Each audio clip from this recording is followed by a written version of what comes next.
परीक्षा आपल्याला घ्यायची आहे, कारण आपल्याला त्यांच्या सोबत 5 वर्ष संसार करायचा आहे.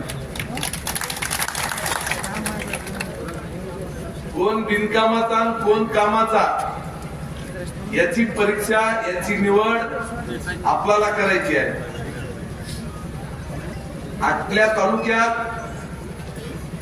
सुभाषरावजी वानखेडे साहेब सोडलं तर फक्त जळगाव आष्टी त्या 2च घराण्यात आजही सुद्धा 50 वर्षाचं वैरपण विसरून माझ्यासारख्या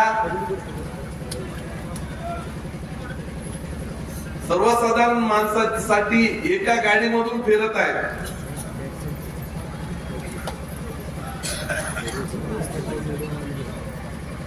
आपण जे लोकप्रतिनिधी निवडून देतो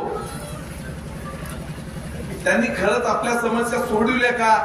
कधी लोकांमध्ये येऊन कधी लोकांचे जे काही प्रॉब्लेम आहेत ते सोडविले का? काय परिस्थिती आहे तालुक्यातली?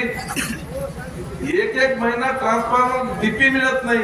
आज तिथं बसलो आता तर 4 गावचे फोन आले, लोक भोकरला जाऊन बसलेले आहेत. 2-2 हजार रुपयाचे त्यांना ते टेम्पो करून यायला लागले, दोनदा वापस यायला लागले. तिकडे इकडे वाळून चालले. जे ह्यांचं लक्ष आहे का? बरं एकदा समजू शकतो आपण, ठीक आहे आता सीझन आहे, सगळ्याकडे बोरला पाणी आहे, परंतु उन्हाळ्यात ही परिस्थिती. मग हे काय दिलेले आमदार यांचं काय काम आहे? तालुक्यात काय कशासाठी आपण निवडून देतो त्यांना? मला तुम्हाला विनंती करायची आहे, मी तर पहिल्याच दिवशी मी कधीच कुठल्या पदासाठी चिटकून बसलेला नाही. पहिल्या दिवशी जाहीर केलं, ज्या दिवशी फॉर्म भरला त्या दिवशी की माझी शेवटची लढाई आहे. बंधूंनो, आज जर आपण चुकलो की हे यांचे बाप आमदार, हे आमदार, पुढची पिढी सुद्धा लॉन्च केलेली आहे. आता जर चुकलो तर पुन्हा ह्या तालुक्यात ह्या विधानसभेत जन्म घेण्यासाठी आणि याच्या विरोधात लढण्यासाठी 10 ते 20 वर्ष लागणार आहेत बंधूंनो. आणि आपल्याला तोपर्यंत गुलाम म्हणून काम करायचं. तसं इंग्रजाच्या काळात गुलाम होते, त्या पद्धतीने आपल्याला गुलामासारखी वागणूक देतील. आजही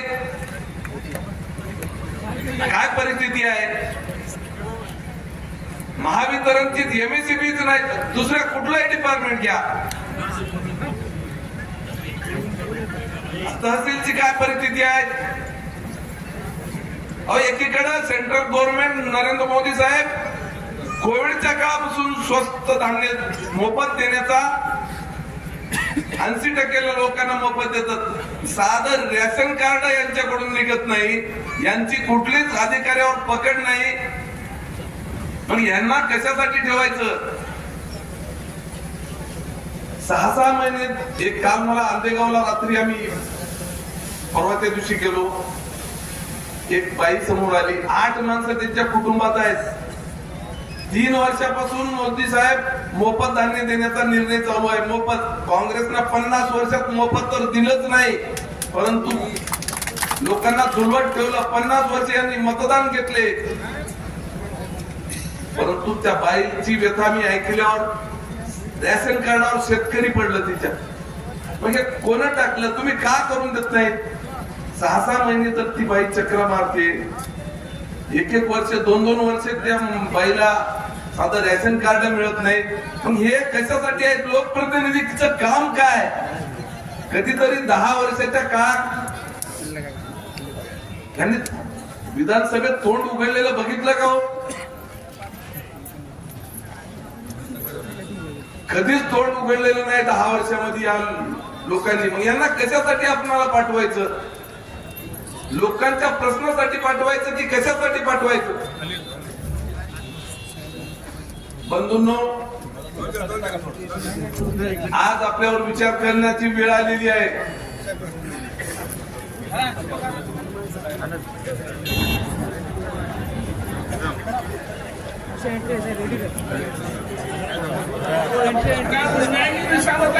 योजना चालू रहने वाली है और मैं आपको एक बात ये बताऊं कि मैं तो हिमायतनगर का रहने वाला हूँ क्योंकि मैं कांग्रेस की जो ये चाल की तुष्टिकरण की कि भाई ये पार्टी जो है सो मुसलमानों का साथ नहीं देती।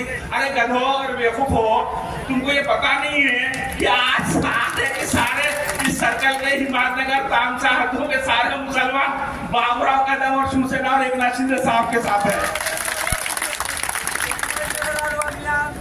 हिम्मतनगर के अंदर मेरी माँ बहनों को, क्योंकि मैं एक मुस्लिम समाज से हूँ, वैसे तो मैं 30 साल से मेरी पार्टी शिवसेना के अंदर, क्योंकि मेरे को जो है तो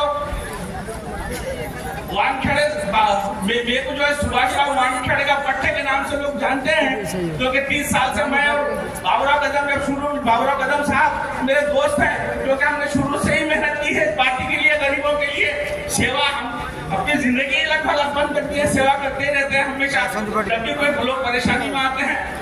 तो मैं आपको एक बात ये बता दूं कि हिम्मतनगर के अंदर मेरी जो मुस्लिम बहनें हैं, मैं बड़ी वो विशेष विश्वास से बता रहा हूँ कि लोग बोलते हैं कि भैया पार्टी मुसलमानों का साथ नहीं देती, उसके हिसाब से मैं बता दूं कि मेरे हिम्मतनगर की माओ बहनों को, सिर्फ मुस्लिम माओ बहनों को 4,500 महिलाओं को 3,37,50,000 रुपए मिले।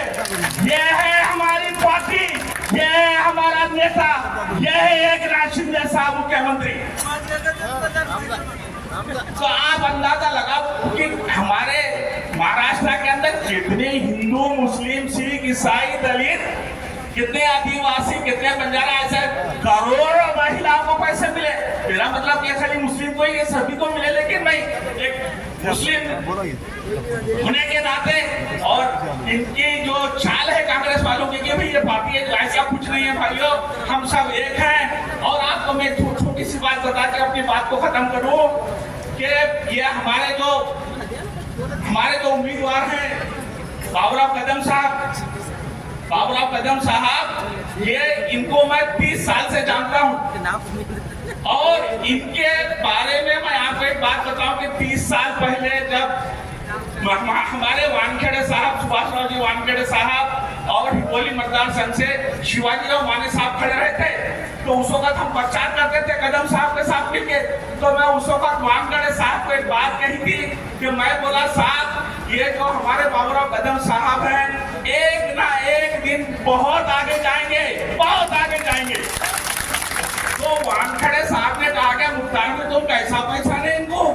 मैं बोला, साहब उनकी शैली ऐसी है, वो गरीबों को ऐसा गले लगाते हैं और गरीबों से ऐसा मिलते हैं कि जैसा कि वो उनके घर के सदस्य हैं, उनके भाई हैं, और ऐसी उनकी हमदर्दी है। मैं बोला, तो मेरे को लगता कि अगर कभी इनको खुदा ना खास्ता अगर संधि मिली आगे जाने की, तो ये एक दिन बहुत बड़े आदमी बनेंगे। तो वो सेम 24 साल के बाद में आज वो समय आ गया है कि बाबूराव कदम साहब हमारे सामने है। बहुत ज्यादा वक्त के लिए नहीं है, तो मैं आपसे विनती करता हूँ कि आने वाली 20 तारीख को अपने अमूल्य वोट का इस्तेमाल करते हुए अपनी निशानी धनुष्यबाण के ऊपर का हिस्सा लगाइए और बाबूराव कदम साहब को विधानसभा में चुनाकर लाकर हमारे जितनी भी समस्या परेशानी है उसको दूर करें और आदरणीय मुख्यमंत्री एकनाथ शिंदे साहब के हाथ मजबूत करें। मित्रों, मेरी आपसे विनती है। इसी के साथ मैं अपनी बात को खत्म करता हूँ। जय हिंद, जय महाराष्ट्र। श्रीनिवास अतिशय प्रकट भाषणाने जो